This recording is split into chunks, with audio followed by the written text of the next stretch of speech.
Hi, friend. Ashley here. Welcome to the Unlock Your Dream podcast. I'm here to guide you along your journey to unlocking your dreams to achieve the best life that you can imagine possible. From my journey in medicine as a PA and then some in the corporate world, I always still desired a little bit more out of life.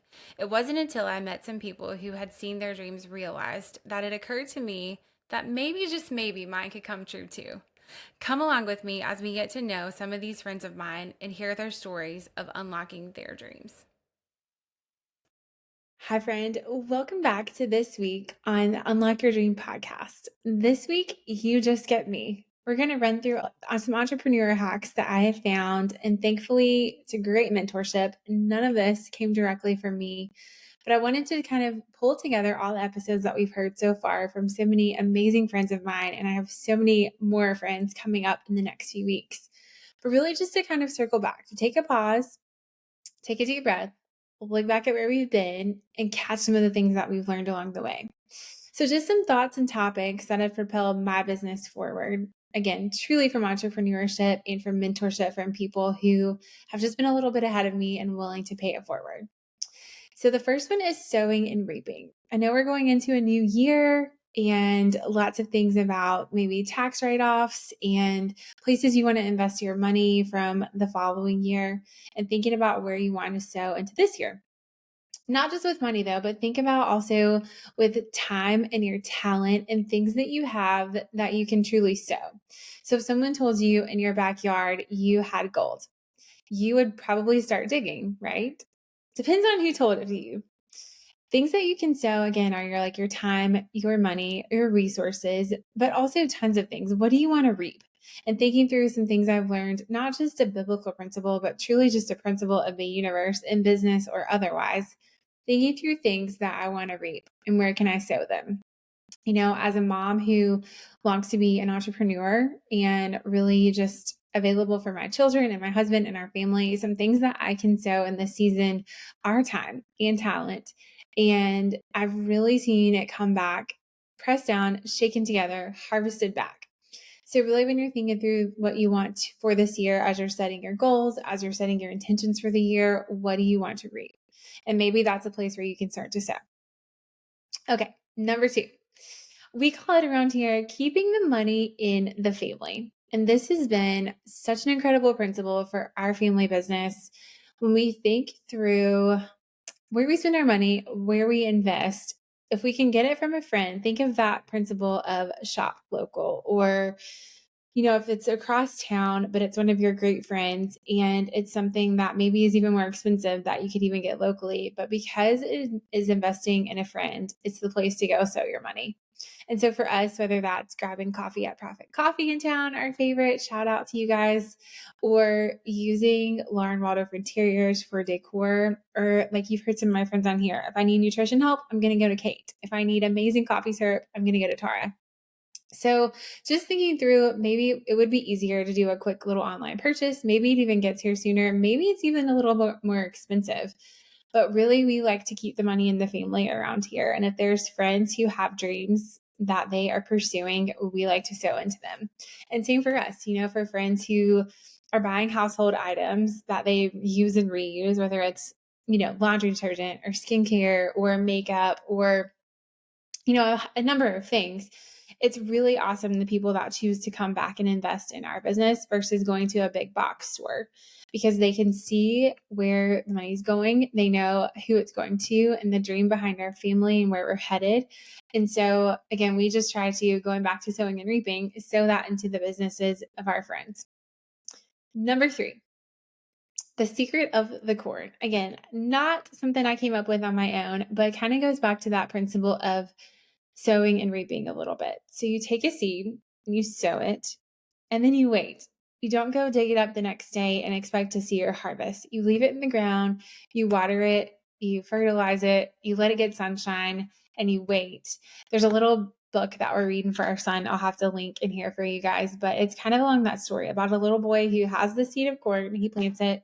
Everyone tells him it's not going to come up, but he believes it will. And he just continues to sow good seed into it, water it, fertilize it, and then all of a sudden it pops up. Actually, it might be a carrot now that I'm thinking about it, but I'll put the book in the show notes. again, that's just another principle that's really propelled our business forward, is not to check results too soon, but just to continue to be consistent to our dream. It's that slight edge mindset or that compound effect mindset of just continuing to put in the small, consistent efforts every single day and watch them harvest. Okay, number 4. Schedule your calendar and your finances based on your priorities. This is a great time of year to reset, and it's something my husband and I do to take an audit on our calendar and our finances. And what that looks like for us is looking through our budget, looking through how we spend our time. I have a mentor who talks about it as 2 different kinds of plates, and all of our plates are full. No matter what you got on your plate, we all get 24 hours to spend, and they're all full. So, based on what we look at is our calendars with each other, where we spend our time, where we spend our resources, and then how do we need to reallocate those things going into the new year. So for us, it does look like investing in our business. We have the priority of faith in our opinion in our life, our family. And so, the mentor that taught us about the plate says that whatever those top 4 things are probably the things that you're going to win at. So we make sure that the things we want to win at in 2024 are the top 4 priorities on those plates. Again, everybody's plate is full, so it might take some shifting of priorities, but it's been a really good lesson in communication as a couple pursuing entrepreneurship together, and a really good way to balance things like adding a son into our mix. Everything requires time and energy, but when we balance things and prioritize things that where we want it to go, we kind of use our calendar to tell us where to go. If it's in our calendar, we're going to get it done. So we need to make sure that our calendar is like we choose for it to be. Kind of tying into that, the same mentor of mine, which hopefully I'm hoping to get him on at some point so you guys can get to hear from him, but he talks about procrastination's okay as long as you start with your lower tiered things.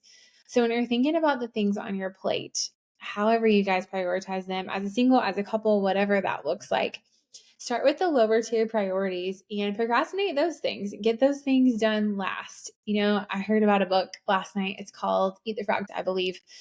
But it's that thing that you don't want to do. Go ahead and knock that out. Get those priorities out of the way. And so the things that you can truly procrastinate on, I think it gets a negative connotation, but I love his point in that if it's a lower tier priority thing, procrastinate that for what's really important.